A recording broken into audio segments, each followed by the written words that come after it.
여러분 안녕하십니까? 황준비씨 뉴스투데이입니다. 먼저 오늘의 주요 뉴스입니다. 고 조비오 신부의 명예를 훼손한 혐의로 재판에 넘겨진 전두환 씨가 오늘 열리는 첫 형사재판에 출석하지 않겠다는 뜻을 밝혔습니다. 태풍이 지나간 뒤 일부 지역에 300mm가 넘는 물폭탄이 쏟아지면서 하천이 범람하고 주택이 침수하는 등 피해가 잇따랐습니다. 전남 지역 무단 횡단 사망 사고의 절반 이상이 65세 이상 노인들인 것으로 나타났습니다. 광주 지역 저임금 청년 근로자 2명 가운데 1명 이상이 100만 원 미만의 자산을 보유하고 있는 것으로 조사됐습니다. 자신의 회고록과 관련한 명예훼손 혐의로 오늘 광주에서 열리는 재판에 출석할 예정이던 전두환 씨가 돌연 말을 바꿔 출석하지 않겠다고 밝혔습니다. 알츠하이머 때문에 건강이 좋지 않고 광주의 검찰과 법원을 믿지 못하겠다는 것인데 5.18 피해자들을 또 기만했다는 비난이 커지고 있습니다. 김철원 기자입니다. 5.18 때 헬기 사격이 있었다고 증언한 고 조비오 신부를 가면을 쓴 사탄이라고 자신의 회고록에서 표현해 명예훼손 혐의로 재판에 넘겨진 전두환 씨.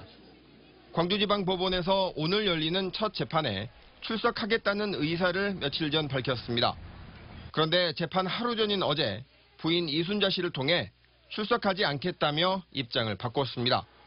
이순자 씨는 그 이유로 전 씨의 건강 문제를 들었습니다. 2013년 알츠하이머 진단을 받고 인지 능력이 현저히 저하돼 정상적인 법정 진술이 가능할지 의심스럽다는 겁니다.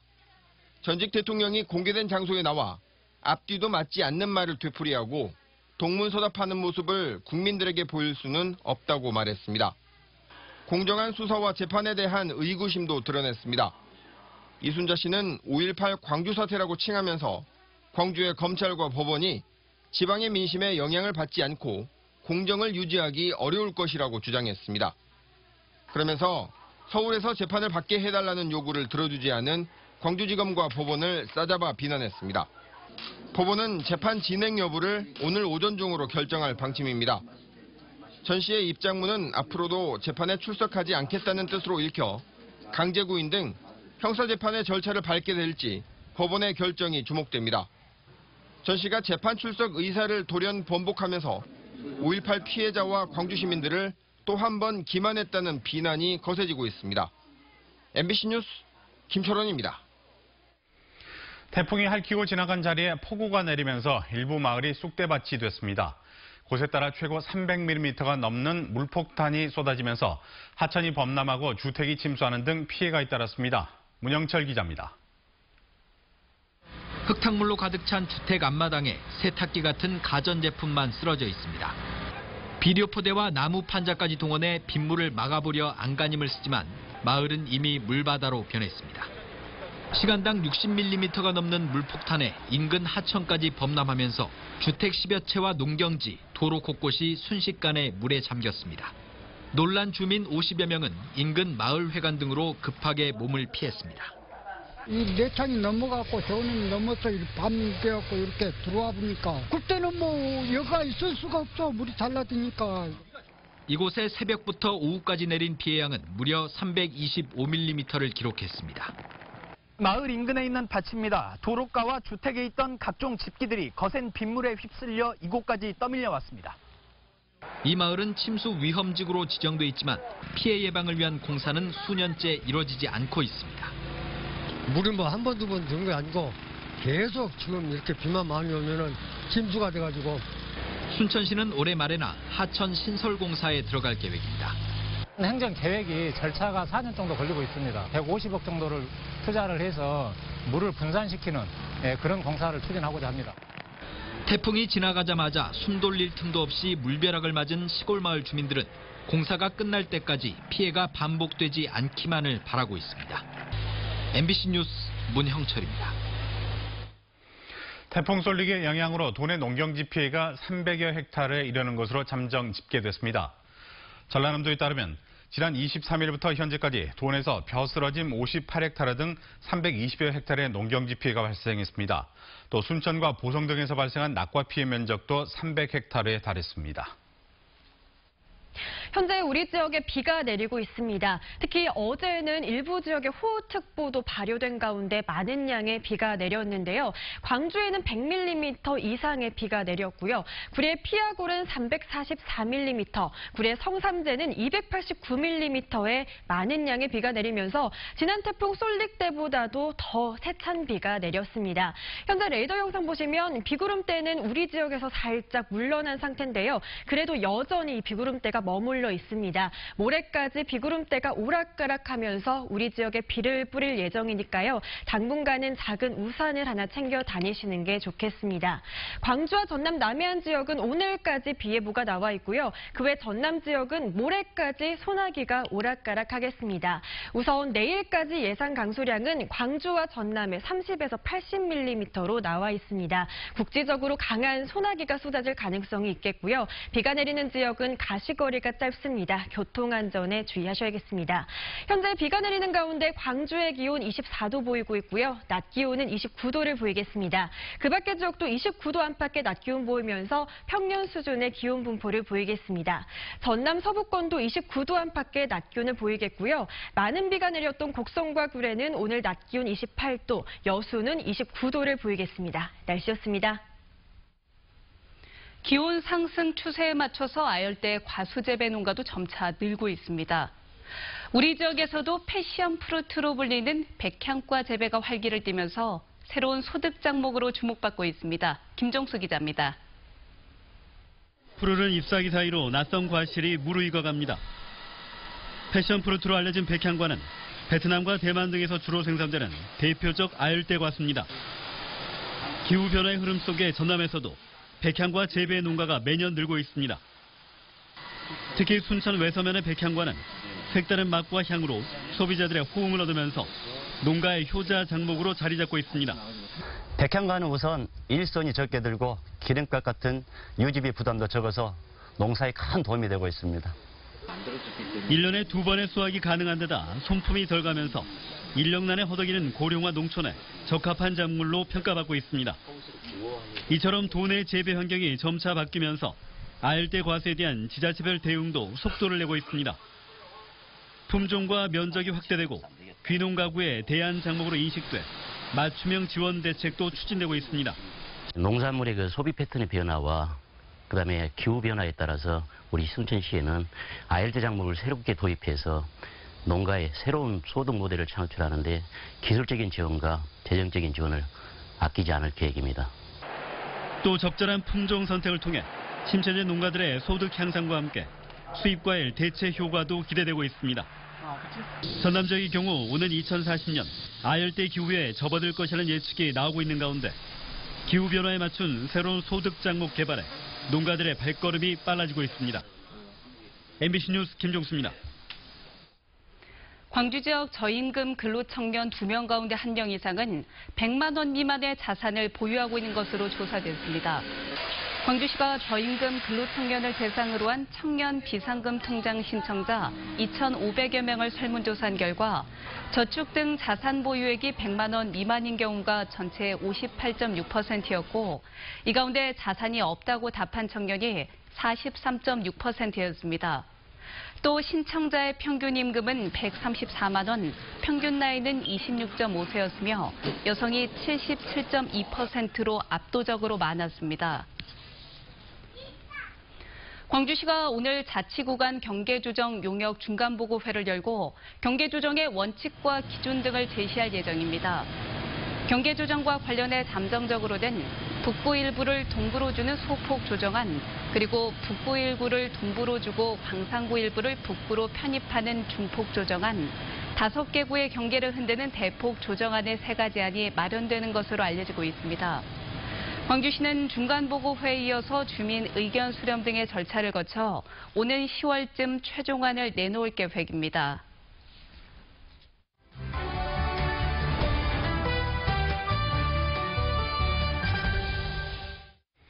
더불어민주당 전당대회가 지난주 토요일 막을 내렸습니다. 새로운 지도부가 선출되면서 앞으로의 당 운영 방향에도 관심이 쏠리고 있는데요.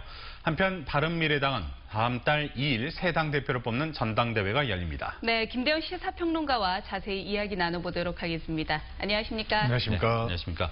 더불어민주당 당대표로 이해찬 대표가 선출이 됐습니다. 결과에 대해서 어떻게 보십니까? 뭐 예견된 결과였다 이렇게 보여지고요. 네. 그 이해찬 후보가 이제 그 등록 전까지 막판까지 그 출마할까 말까 고민을 했잖아요. 이게 이제 혼자만의 독단적인 판단이 아니라 그런 점에서 출마 선언을 하자마자 이해찬 후보가 될 거라는 그 많은 분들이 예측을 했습니다.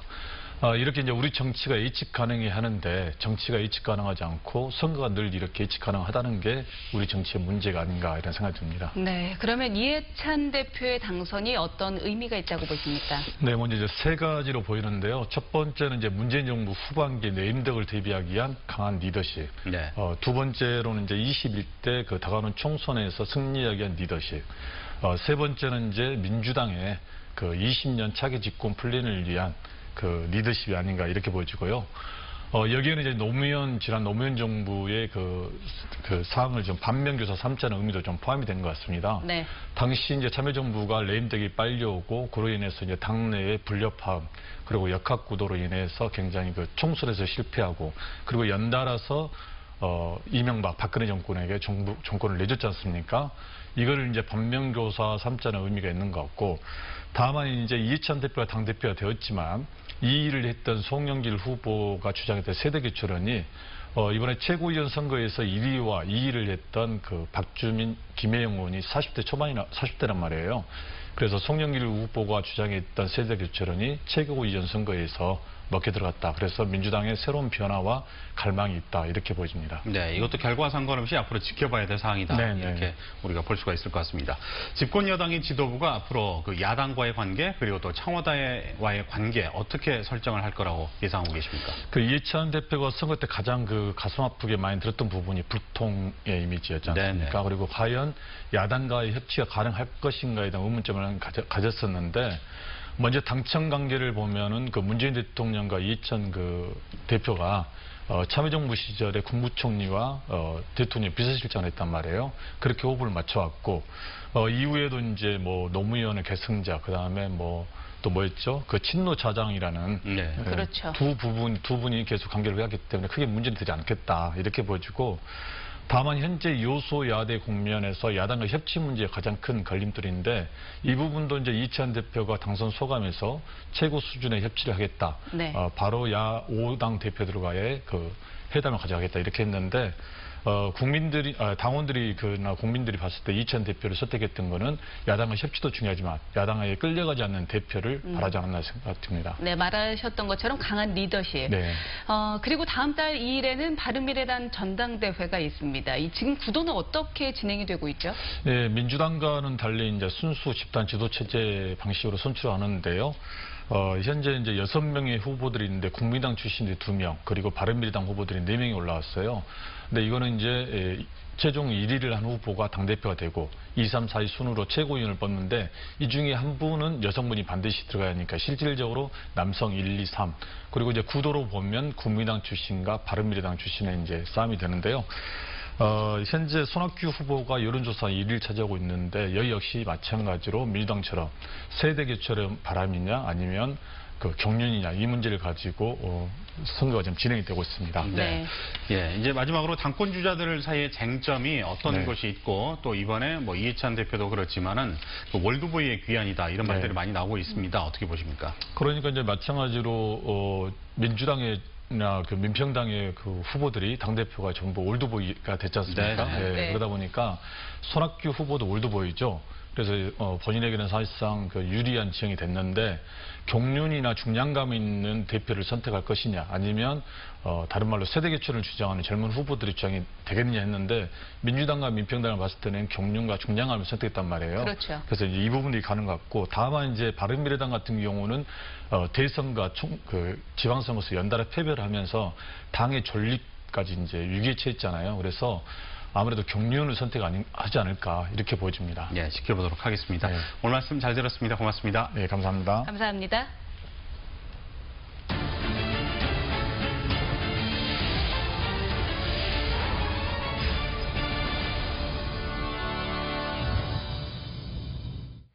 무단 횡단하던 노인들이 차량에 치이는 사고가 잇따르고 있습니다. 특히 전남에서는 무단 횡단 사고 사망자의 절반 이상이 65세 이상 노인들입니다. 김진선 기자입니다. 횡단보도에서 정차했던 승합차가 다시 주행을 시작합니다. 30m가량 떨어진 도로 한가운데서 길을 건너려다 화물차에 치이는 70대 노인. 충격으로 튀어오른 노인은 승합차에도 잇따라 부딪히면서 결국 숨졌습니다. 경찰은 혈중 알코올 농도 0.078%로 음주운전을 하던 운전자 79살 김모 씨가 보행자를 미처 발견하지 못해 사고를 낸 것으로 보고 있습니다. 전혀 보지 못하고 충격을 했으니까요. 올 들어 전남에서 무단횡단 사고로 숨진 보행자는 11명. 이 가운데 8명이 65세 이상 노인으로 전체의 72%를 넘습니다. 최근 3년간 통계를 보면 더욱 심각합니다. 1,700여 건의 노인 무단횡단 사고가 발생해 모두 98명이 숨지고 520여 명이 다쳤습니다.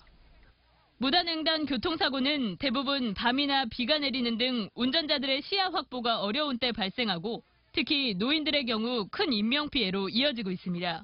노인분들의 교통법규 준수 의식 부족에서 오는 사고와 인지 능력이 늦다 보니 노인분들의 사고가 다른 연령층에 비해서 증가하고 있는. 무단 횡단을 하다 적발될 경우 최고 3만 원의 과태료가 부과되지만 단속 인력은 한계가 있고 실제 노인들에게 부과하기도 어려워 과태료만으로 무단 횡단 사고를 막는 데는 역부족입니다.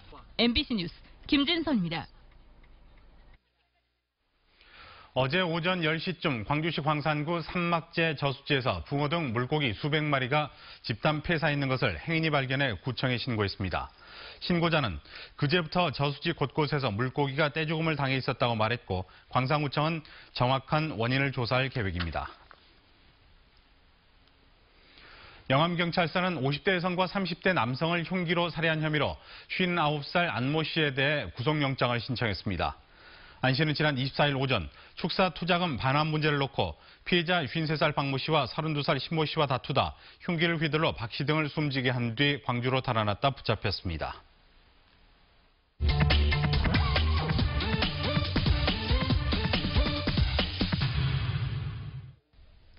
지난 한 주 어떤 뉴스가 누리꾼들의 관심을 한몸에 받았을까요? 광주공항이 무안공항과 통합된다는 소식과 접촉사고 시비 중 발생한 차량 파손 사건이었습니다. 어떤 댓글들이 남겨졌는지 내용 살펴보겠습니다. 1949년 처음 민항기가 취항했던 광주공항이 2021년까지 무안국제공항으로 통합된다는 뉴스 전해드렸죠. 이로써 개항 70여 년 만에 민간공항 기능이 사라지게 되는 건데요. 광주공항 통합 이전 문제는 오래된 지역 현안이다 보니 시민들의 관심이 높을 수밖에 없었습니다. 그래도 좀 조용해지겠다. 공군 부대도 같이 옮겨라. 그동안 소음에 시달렸던 광주공항과 인접한 지역에 사는 시민들은 통합 소식을 반기며 공군기지도 함께 하루속히 옮겨지길 바랬는데요. 대신 현재 광주와 무안을 잇는 교통편이 부족한 만큼 이에 대한 대책 마련이 시급하다는 의견을 내놓기도 했습니다. 이제 제주도 가려면 무안까지 가야 함. 아휴, 우린 이제 국내선도 없어. 광주 섬이야. 하지만 평소 광주공항을 이용하던 일부 누리꾼들은 벌써부터 불편함을 호소하기도 했습니다. 광주 광산구 신가동에서 40대 남성이 접촉사고 시비를 하던 중 상대방의 차량을 마구 부순 사건에도 댓글이 많이 남겨졌습니다. 아무래도 사건 발생 장소가 내 집 앞이자 평소에 자주 가던 곳이다 보니 관심이 높은 것으로 보이는데요. 우리 집 앞인데 살벌하네.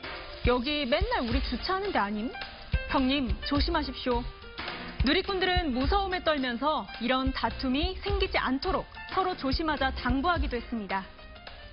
지금까지 댓글 소셜통이었습니다.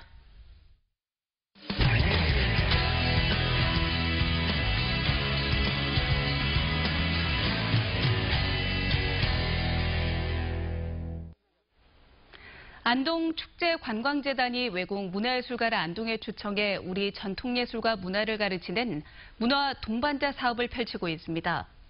이 사업은 우리 전통문화를 외국에 널리 알리고 지속적인 인력 교류 등에 많은 도움을 주고 있습니다. 안동 MBC 이호영 기자입니다. 안동축제관광재단이 지난달부터 12월까지 초청한 문화 동반자는 모두 4명.